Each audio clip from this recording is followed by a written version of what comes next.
Et on se retrouve donc pour cette revue de presse de l'économie.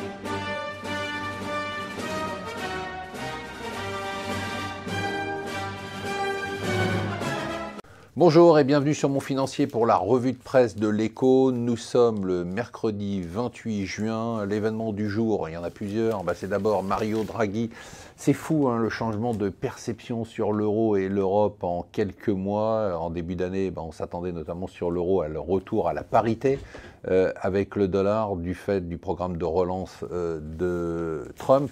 Eh bien, il n'en est rien. Ce matin, l'euro est au-dessus des 1,13. Hier, il a eu une forte progression, plus d'1% contre le dollar, 1,8% contre l'yen, 0,8% contre la livre sterling. Et bien, derrière cette hausse de l'euro, le discours de Mario Draghi, un discours très différent de ce qu'on a eu jusqu'à présent. Jusqu'à présent, il reconnaissait que l'économie européenne était en train de repartir, mais il disait que la reprise était fragile. Hier, il dit que la reprise est pour l'instant plutôt solide, ce qui semblerait indiquer un changement, une inflexion de la politique monétaire. On n'est pas sur une hausse des taux d'intérêt, mais on est sur une réduction du programme d'injection.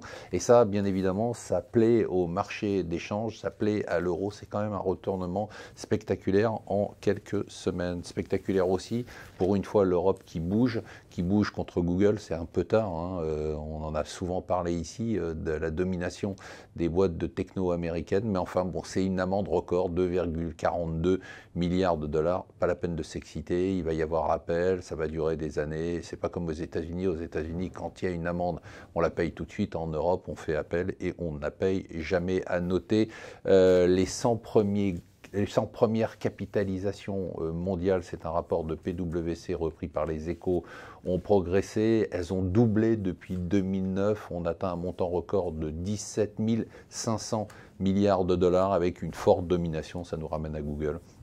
Des groupes américains, 55 entreprises américaines sur les 100 premières capitalisations mondiales.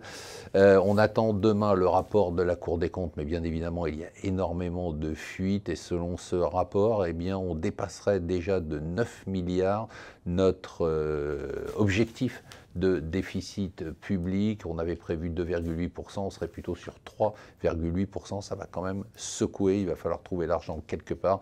Ça veut dire qu'il va y avoir des inflexions probablement, notamment du côté de la baisse des impôts qui était prévue par Emmanuel Macron. Et enfin, hier, attaque massive sur les grandes entreprises. Plus de 2000 entreprises, dont des entreprises françaises comme Saint-Gobain ou Auchan, ont été touchées par un nouveau virus avec une demande de rançon. On appelle ça un ransomware.